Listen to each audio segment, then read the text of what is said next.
Hi, welcome to Friday's Noon Zoom with the Chamber's Women's Week presented by American One Credit Union. My name is Janelle Merritt and I'm the Vice President of Community Partnerships at American One. Today we focus on the nonprofit world. Specifically, our topic is emotional intelligence. This is such a perfect way to end the week as it's so key to success in life, in work, and in family. You may not know that American One Credit Union and True Community Credit Union came together in 2019 to plan and support the Henry Ford Allegiance Hospice Home Golf Benefit. And we're thick in the middle of planning it right now. So it is my pleasure to introduce our partners, Chrissy and Heather Harback from True Community Credit Union to talk about emotional intelligence, a woman's superpower. Thanks, ladies.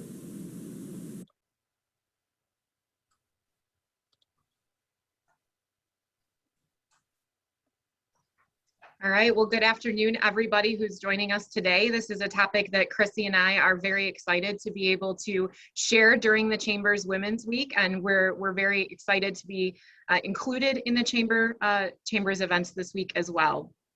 So the topic today is emotional intelligence, specifically emotional intelligence as it relates to women in the workplace and their ability to lean into what we would like to call their superpower.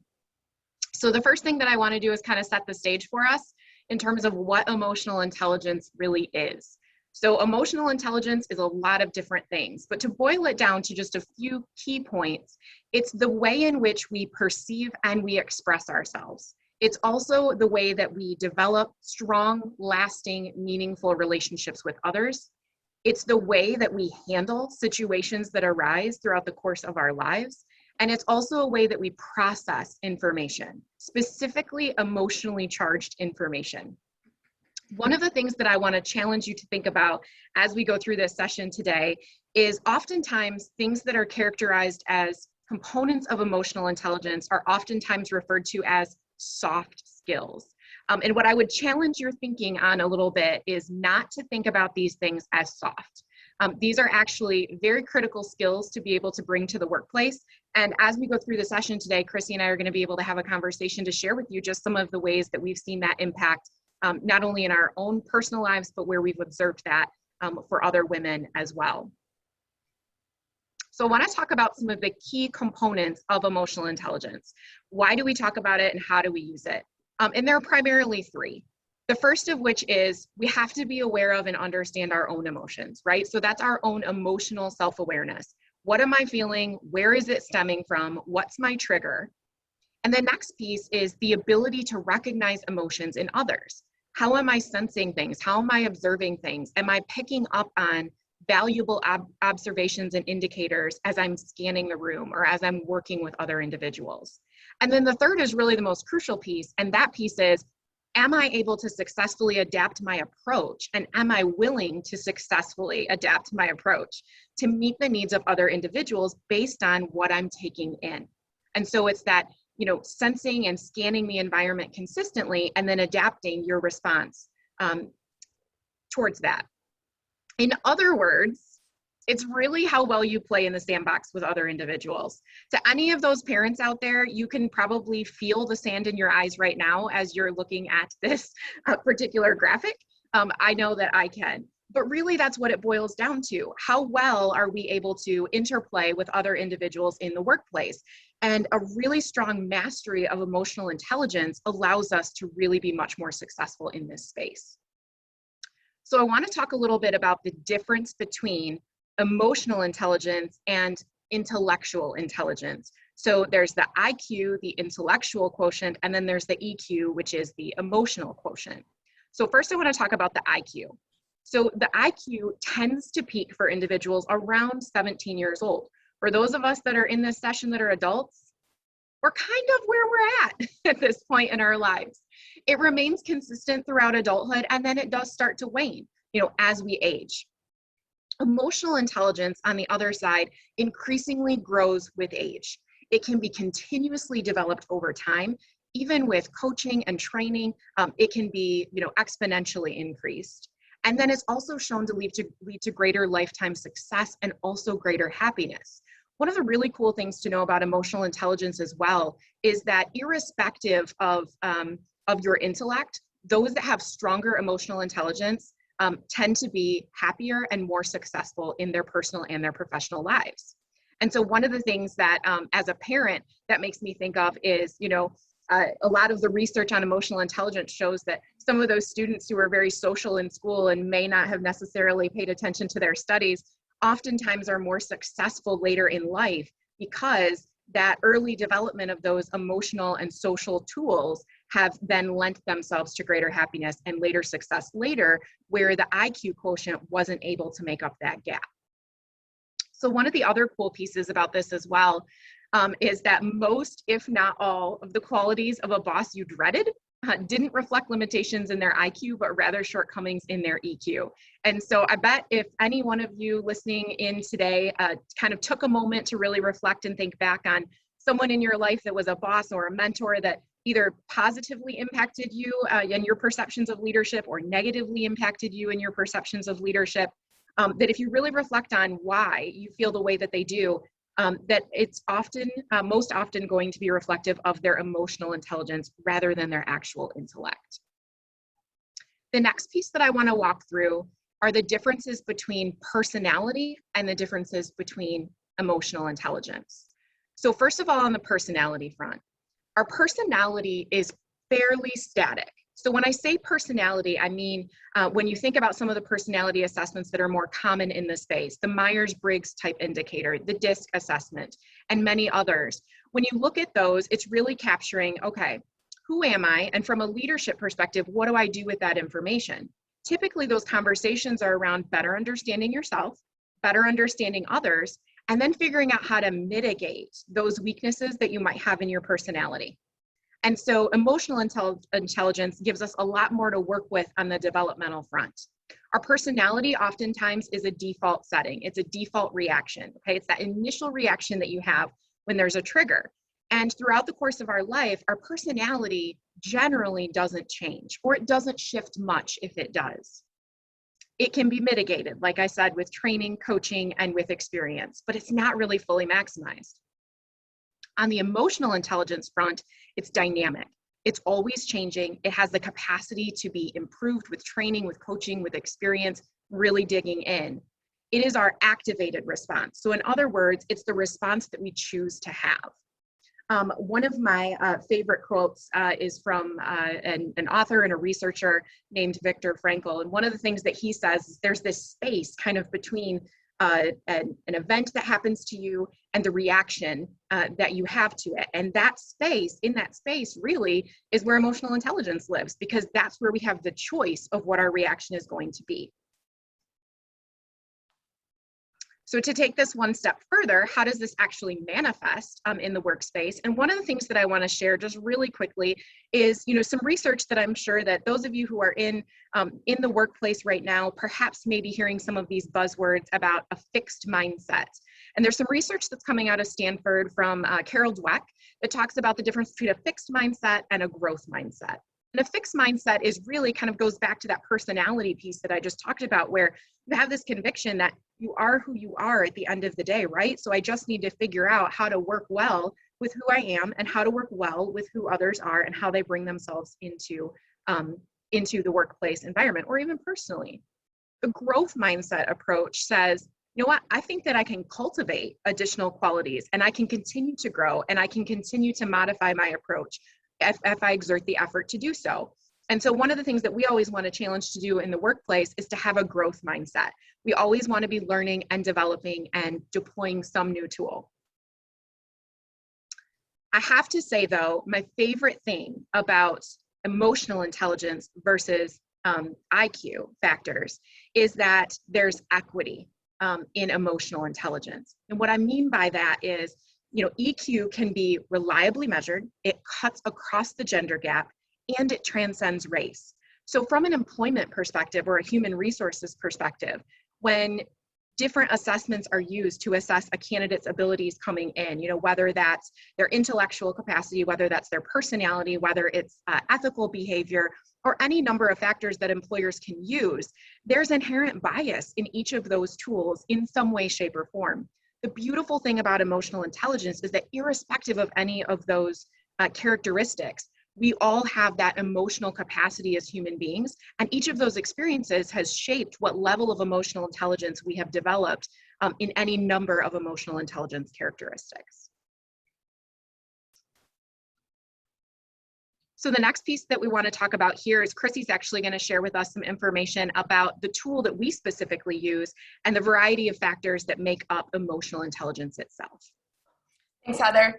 So as Heather said, one of the things that we are pretty active with at our organization is really leaning into this emotional intelligence space. And we've gone through a process over the last couple of years with our leadership team where we've analyzed our own emotional intelligence and done what's called a 360, where we actually sought feedback in these areas of emotional intelligence across our organization. And so I'm just going to briefly talk through the 5 components that are a part of emotional intelligence. So that first one is self-perception. This is really includes your self-regard, your self-actualization, and your emotional self-awareness. Your self-regard is how you respect yourself. What's your confidence level? Your self-actualization is what's your pursuit of meaning, your desire to self-improve. And then your emotional self-awareness is really understanding your own emotions. And do you truly understand what's triggering those emotions? It really feeds nicely into the self-expression component where the emotional expression shows up and actually says, so how do you express those emotions? How constructive are you in expressing your emotions? The assertiveness piece comes in the self-expression component as well, and that's really, how are you able to communicate your feelings, to communicate your stance on something, to gain buy-in, those types of things. And your independence is your ability to be self-directed and actually be free from emotional dependency, which actually really nicely moves into the interpersonal component, which is actually one of my favorite. So the interpersonal component includes interpersonal relationships, and this is something that is so critical to the leadership role specifically. And this is really, how well are you at building interpersonal relationships, those mutually satisfying relationships? And that's critical to leading a team. The empathy is, are you able to understand and appreciate how others feel? Can you put yourself in someone else's shoes? And your social responsibility is really recognizing, your responsibility to the greater good of the community that you're in, or as well as, your workplace. Just, where's my responsibility and where can I help? The decision making, which is interesting, is where you see a lot of leaders feel like they have to, or managers feel like they have to live. And that includes our problem solving, our reality testing, and our impulse control. And our problem solving is really how well are we able to solve problems when emotions are involved, which can ultimately be incredibly tricky. The reality testing is how objective can you be? Can you see things as they really are, or how do the emotions play into that reality testing? And then the impulse control is, are you able to flex in a way where you actually can resist or delay the impulse to join a conversation, to sit back and listen, to recommend, a method that you would like to use. The impulse control is critical in that decision-making process. And then the stress management actually holds a really close second to me, probably to interpersonal. This is actually my most balanced composite inside of the EQI. And this includes your flexibility, your stress tolerance, and your optimism. So your flexibility says, how can I adapt my emotions? How can I adapt my thoughts and behaviors? Where does that show up? Am I able to be agile? Has there ever been a year more than this year or last year where we've had to see this flexibility piece of EQI step up? I really can't think of it. Stress tolerance is, how well do you cope with stressful situations? Are you able to see the other side? Are you able to really kind of calm your team, calm yourself? Are you able to see it for what it is? And then the optimism is really one of my favorite things, and it's your positive outlook or attitude about life. The important thing about this wheel that I want to call out is each actual composite cannot actually work in and of itself. It has to be all linked together, and that's why when we use these assessments, we actually spend a lot of time talking about each composite, how balanced it is, where are there areas where you can flex, where are there areas where you ultimately need to lean on your team, and we'll talk a little bit about that in a bit, but incredibly important to understand what makes up emotional intelligence. All right, so the next thing that we have for you is a poll. So the question that is going to pop up on your screen is, who is more emotionally intelligent? Men, women, or both equally?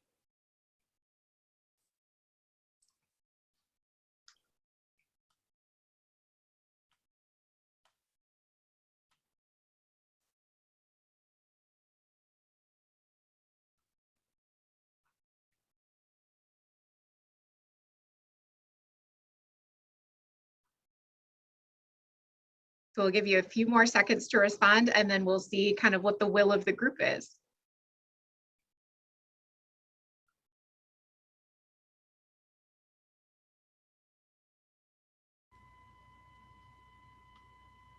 All right, can you go ahead and close that poll for us, Tim?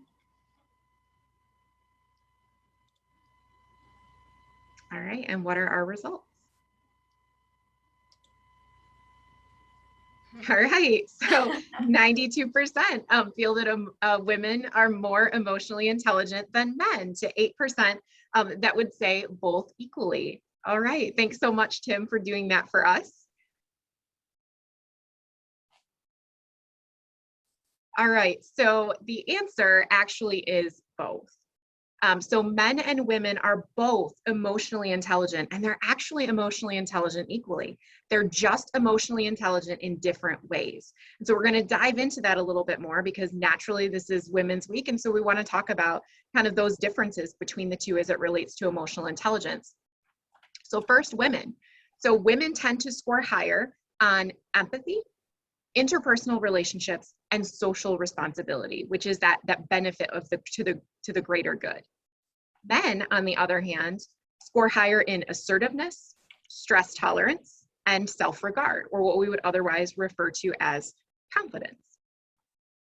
So where this comes into play is the leadership gap. So when we envision a leader, some of the words that come to mind traditionally are things like being competitive, being confident, being assertive, being decisive, and also being independent. We contrast that with some of the other characteristics that are incredibly valuable for a leader to have, but that are thought of as more feminine characteristics: empathetic, relational, a strong communicator, a good collaborator, and supportive of other individuals. And so herein lies the rub. In this situation, we're actually perpetuating this gender gap, or this gender divide as it relates to leadership. So on the one hand, women and men both believe that those masculine traits that I just described are the ones in which leaders need to be able to deploy successfully to be seen as a successful leader. And so what that does is women tend to suppress some of the other emotional intelligence gifts or skills that they have in order to appear like a stronger leader. In other words, to demonstrate more of the traditional masculine characteristics and to suppress those in their more feminine nature. Now, I want to put a caveat out there that these are general characteristics, right? So for example, Chrissy referred to the fact that her stress tolerance is very, very strong in her emotional intelligence. Mine is as well. And so traditionally that's seen as a more masculine trait in leadership. But one of the other things that Chrissy brings to the table is empathy, a considerable amount of empathy. And so that is a trait that in order to be a wonderful leader to an organization, a highly gifted leader in an organization, needs to be deployed. And so that's a gift that we don't want to suppress, because it may, quote unquote, not be perceived as a traditional leadership quality. And so when women tend to shift themselves to the more masculine traits, we see that rub, right? And it perpetuates the differences that we see in men and women in leadership roles. And so Chrissy and I are actually going to take some time to discuss, do a little bit of a Q&A on some of the things that we see in the workplace to help provide some examples and some context to what we're talking about here. And then I also want to, we'll leave you with kind of 5 different things that we think that you can do that are tools, that are actionable things that you can do moving forward. And we'd love to take questions from each of you. So feel free to drop those in the chat or unmute yourselves and ask us those questions along the way as well. So I'm going to kick it off with just a couple of questions that we are going to start with. So first of all, Chrissy, talk to us about a time in your career where you felt like you were talked to or coached to your emotional intelligence in a negative way. I have the best story ever for this one. So I started working at the credit union when I was 20 years old, actually. I turned 21 10 days after I started at the credit union, and I worked in various roles and then ultimately moved into what was called a compliance officer and under a new leader. And I remember I was kind of being pulled back and forth between my old role and my new role as I was being transitioned. And one day, they needed me to work a couple of days downstairs, and it was ridiculously stressful. And I managed it, and I came upstairs and I saw my boss before I left, and it was late because it was a late day. And she said, well, how was your day? And I said, oh my gosh, it was exhausting. I am tired. I need to just rest, all that. Fast forward to my annual review. And my leader says to me, Chrissy, sometimes your steel pole bends. And first of all, let's just be real. I was like, I don't understand what you're talking about. That makes no sense to me. And I said, can you give me an example? Love to know what you mean by that. And she actually referenced that day or those 2 days where I clearly displayed my stress. Now, I displayed it by saying I'm tired, I need to rest, that was a stressful couple of days. But I was actually marked down in my review because, I appeared to have low stress tolerance. And I've never forgotten that. And it was probably 20 years ago, but definitely talked to and not really coached, but talked to about it. Yeah, that is a great example. I know in my professional life as well, there are a few times where I have seen that too. I was actually told early on in my career that I was too professional. And I thought to myself, as an individual recently out of college, what does that mean? Isn't that the ideal of what you want an employee to be? You want me to be professional, you want me to show up, and you want me to, make sure that I'm getting my work done and that I'm communicating well with others. But it was perceived to be too stiff, right? And too starchy for the workplace because I was showing up too professional. Another example that I have too is in a leader that I have had in the past, not my current leader, but a leader that I have had in the past where I have seen a lack of empathy displayed for the employees, and something that you would traditionally see as a key characteristic in a female leader. But that's a perfect example of where, those are generalizations, right? That doesn't always mean that that's the case across the board. And I know my husband he had been diagnosed with cancer for the first time, and I had been off of work with him during his surgery and recovery period. And I'd been off work for about 4 weeks. And to your point, Chrissy, we go into a conversation that turns into being a performance-based conversation.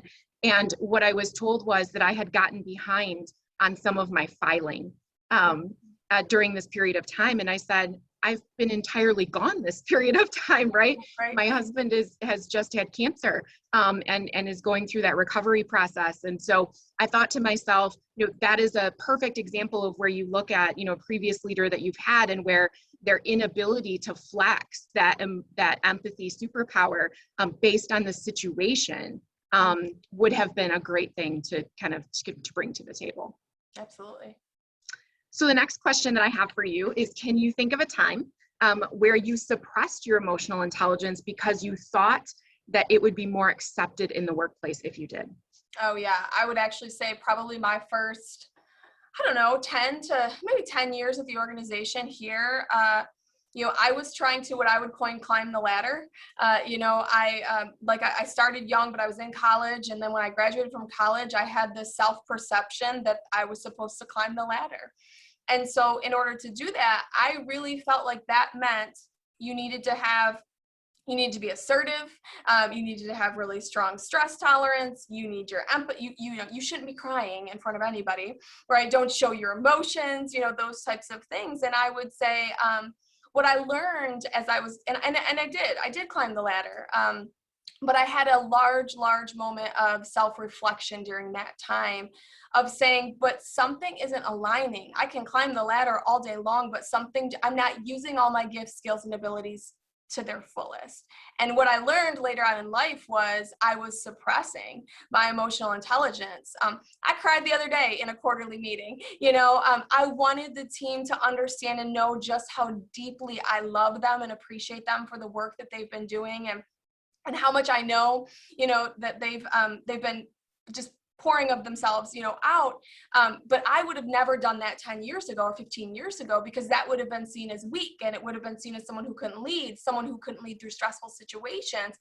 What I've learned today is that, that value inside the interpersonal relationships and being your real, true, genuine self is far more valuable as a leader than being able to solve a problem. So I would say that's my primary example of that.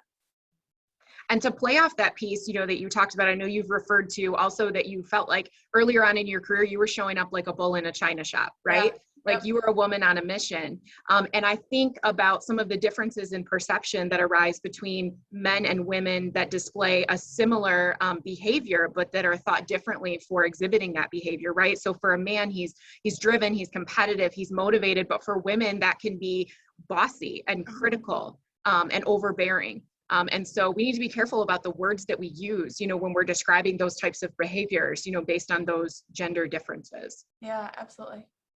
I think for myself, something that I have probably suppressed in the workplace too. I think growing up, I agree with you, kind of growing in the workspace, it was emotion. You certainly don't exhibit emotion at work, right? You keep your emotions at home. Like I remember that being, a thing earlier on in my career. I will also say that that's something I still struggle with, right? So in my emotional intelligence quotient, the emotional expression is my lowest, actually. And so it's, I'm the cool, calm, and collected. You're not going to see what's happening on the inside. But where that can actually be a barrier in the workplace is it also inhibits my ability to create meaningful relationships with others, because they don't get an opportunity to know who I truly am, right? And what I truly mean, what my intentions truly are. And so there's a certain level of emotional expression that you do need to bring to the workplace, to get rid of the poker face, right? And allow yourself to be truly seen in order for people to understand your motives and to understand your intentions. Absolutely. Critical. So the next question that I have for you is, where do you feel like your emotional intelligence shows up best as a leader? Oh, it's interesting you asked that question, because I think in the places where it shows up best are also the things I have to be highly aware of, and how that impacts others and the perceptions of others. So I would say that because, as I mentioned earlier, my stress management composite is incredibly strong, and I do have the ability I have an amazing family that loves to do really fun things, and we relax and we rejuvenate together often. And so for me, I can have a horrible day. I can go do all of that, and then I come back and I'm ready to take on the next day. And I show up that way often. Sometimes though, for those who may not have that high stress management composite, that is overwhelming and makes them feel as though they're not hitting the mark. And so I just have to be aware of that. I want to teach them good tools for stress management, not, suppress my stress management, as we said. This question is interesting to me during the pandemic, because I have very, very strong empathy, like you said.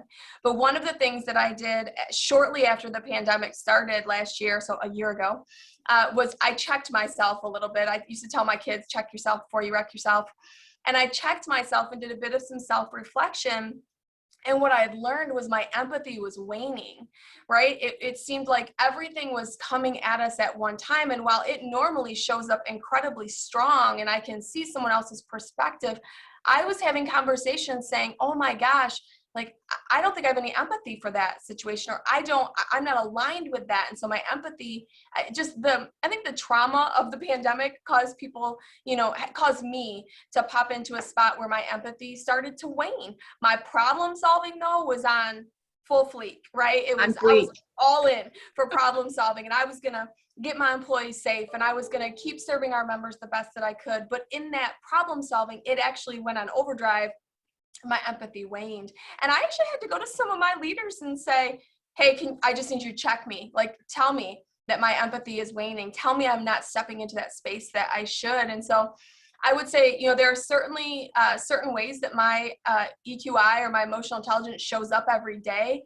I've learned a lot more over the last year on where it wanes and what the triggers are. And I think that actually has given us the fact that we deploy it, throughout our organization with our leaders, gives us that verbiage, right, to be able to use internally with each other. So you being able to say, hey, like, my empathy is waning, right? A, I recognize it, right? And B, I'm trying to bridge the gap. And so it gives us those words to use when we're talking to each other to say, hey, I need a little bit of your empathy because I recognize that mine is waning. And those are conversations that we have normally, right? Those are normal conversations that we're having throughout the organization. I need a little bit more of this gift that I know you have because I'm waning today. Right. I know for myself, in terms of the emotional intelligence showing up at work, one of the things that comes to mind for me is, when you were showing all of the 15 composites that make up emotional intelligence and how they interplay with each other, I think I'm kind of a walking example of where 3 of them kind of intersect. And those 3 are the high impulse control, right? So again, the cool, calm, and collected, you're not going to see a big reaction, out of me. High stress tolerance as well. But then you marry that with the high self-actualization, which is the ambition, the drive, constantly wanting to learn, grow, do more. And the 3 of those being high, the interplay of those in emotional intelligence is a recipe for burnout, right? So individuals that have those 3 at play with each other oftentimes neglect self-care, right? To the point where, they end up just taking themselves down. And so this verbiage, I know that, earlier this year, I got this terrible upper respiratory infection. It was not COVID, right? But you and I had this conversation, right? You even IM'd me and you're like, hey, what do we need to take off your plate? Because you know what happens, right? You actually get sick when you have gone too far, right? And you haven't pulled yourself back. And I think that those are great tools and great conversations that we can use emotional intelligence to help us have greater awareness and greater understanding of. Absolutely. So my next question for you is, have you seen gender differences, that have played out as it relates to emotional intelligence in the workplace? Yeah, I think one thing that I would say about that is I'm blessed to work in an industry that actually has a substantial amount of female leaders. So if you look actually at all the credit unions in the Jackson area, they are run by some amazing women. And so I don't think I've probably experienced as many gender differences in my industry yet. I would say I did for sure experience some, when I come into a boardroom meeting, let's say not my board, but into a meeting where there's several CEOs sitting around the table, and I come out assertive, let's just say, I'm sure it's a shock to people who may know me, but I have a high assertiveness. And sometimes that is seen as bossy, controlling, those words that you described. And yet, perhaps if the conversation is happened by, or is had by a male, I don't, that's not the impression that people are necessarily getting sometimes. Have I experienced it? Absolutely. Do I think that it's more about your point of making sure that we're actually speaking about it from its value proposition and not those negative connotations? Assertiveness is great if it can get you to a place where you can collaborate and you can work together and you can problem solve together. That's needed. It's just needed to be flexed. And so I think the most important thing is we continue to move forward in our environment, that we just continue to recognize each person for the gifts, skills, and abilities that they bring to the table, and that we speak about them with that verbiage that we've been talking about. Yeah, I think one of the things that I've noticed for me is in my emotional intelligence, one of the areas that I feel like I show up as a leader is in my ability to read and scan the emotions or the unsaid in a meeting. So what are people feeling? What might they be thinking that they're not actually verbalizing? And I know that there have been times where I have brought forward different things to other leaders in our organization and other organizations and said, I just feel this, right? I'm sensing this. And some will respond and say, well, nobody's told me that. And I don't have any data that supports that, right? And then somewhat diminish the value, of that. And so I think there's opportunity, to your point there, where we're recognizing the gifts and skills that others have had, and we establish relationships with others, and that as particularly as female leaders, that we lean into that, right? Because otherwise we could lose the value of what female leaders may be sensing or feeling or picking up from a room, right? That some of their male counterparts just may not be hardwired to pick up on. And so that we're continuing to value, what each person is bringing, and that we're not asking one to suppress a piece of their self in order to be successful. Absolutely. So the last question that I have for you before we'll open it up and see if anybody else that is joining us today has any for us is, how do you see emotional intelligence displayed across your leadership team, the good and the bad? Oh, well, shoot. Well, I'm biased because I think I have the best leadership team in town, I would say. But we are a diverse, emotionally intelligent team, I would say.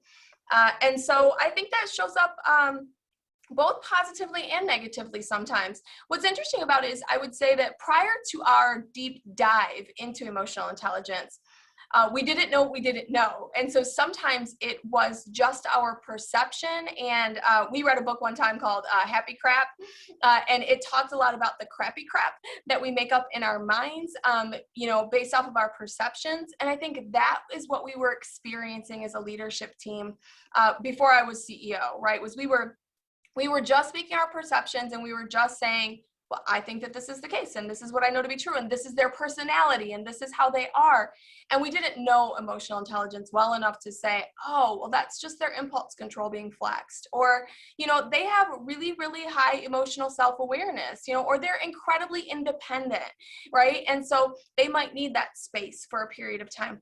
We didn't know that. And so now I would say, we have far more conversations where I actually hear people say, oh man, my empathy waned, or, I just want you to know that, I'm struggling with being flexible in this situation. Can you tell me where I could flex a little bit better? And I'm thankful for those conversations because they allow us to get farther along in making decisions, leading the organization, and going back to that being real and genuine. The one place I would say where I would say our team continues to struggle, probably like any other team, is interpersonal relationships. Because we don't want to just come here, work for however many hours we work here, or work from home and Zoom in, to see each other.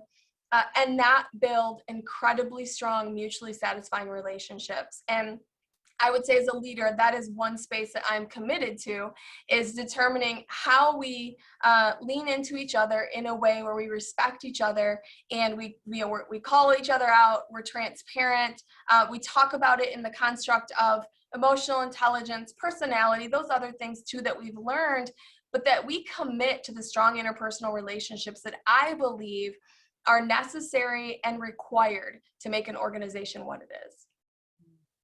Yeah, absolutely. I think all of our work in emotional intelligence ultimately comes down to that relational piece. Absolutely, because when you know someone's intent and you know their true character and who they truly are, it helps you to have that better understanding, and it diminishes the likelihood that a misperception is going to appear. Absolutely. And I think it's important though that this is not a once a time thing. This is not a set it and forget it type of a thing. This is where you actually have to constantly challenge yourself and step into be really comfortable in the uncomfortable all the time, right? And I think that sometimes we want the quick fix it, and we want that relationship's great, I'm just gonna move on. And we need to be brave enough to understand that if we can't lean into those interpersonal relationships in a way where we can make meaningful, relationships, have meaningful conversations. How in the world can we serve our members? You know, how can someone who's in the health system serve, you know, someone who comes in? How can someone who's in, you know, retail serve people well if we can't build strong interpersonal relationships inside of our organization? So I'm sure you guys that are joining us today can hear kind of the passion that Chrissy and I both have for this topic in our organization and then also in our personal lives as well. The tool that we use internally, for those of you that are curious, and you saw earlier in the presentation us kind of use and refer back to those 15 kind of composite factors. We use the EQI, Emotional Quotient 360, and self-assessment through MHS.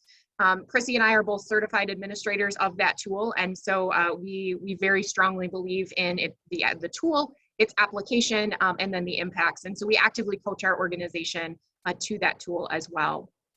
So at this time, what I'd like to do is, if there is anybody that's joining the call that would like to ask a question or drop something in the chat, Chrissy and I would be happy to dive deeper with you. Tim, if you have anything else that you've seen in the chat or come through, as well as on any of the other channels that it is that it's airing, please jump in and let us know as well. Nothing at this time, ladies. Okay. Oh, I see some questions. Janelle said, what books on this area would you recommend to us? Oh, that's good. Yeah, it is good.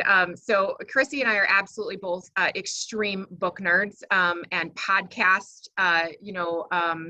individuals as well. I think in this space, there are a couple people that I would recommend, and various books that those people have written.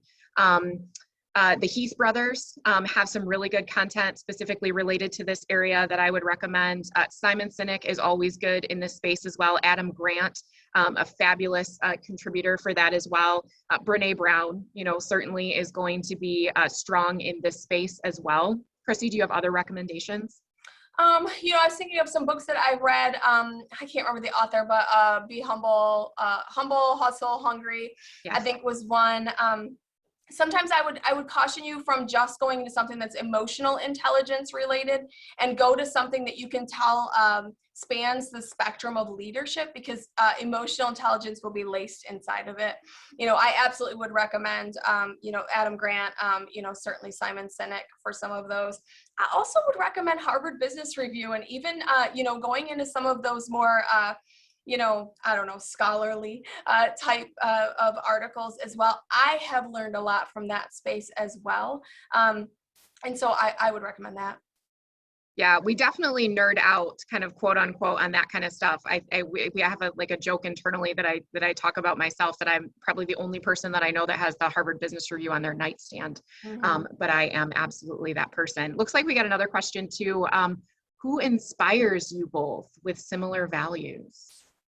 Oh, well, I can give that. I'll give you the same spiel I give every new employee that comes in. I tell them if they want to break me down really, really, really simply, I love Jesus, Diet Mountain Dew, Qdoba, running, and my family, but my family's not last purposely. But those are just the things. So in clear transparency, I had amazing parents who raised me with a deep faith. And I would say that that is absolutely what drives me to be the leader that I am today, and what drives me to recognize and have that strong self-perception composite as well of, my self-regard, my self-actualization, because I believe that I was put here for a very, very specific purpose. And so I would say that that's my answer.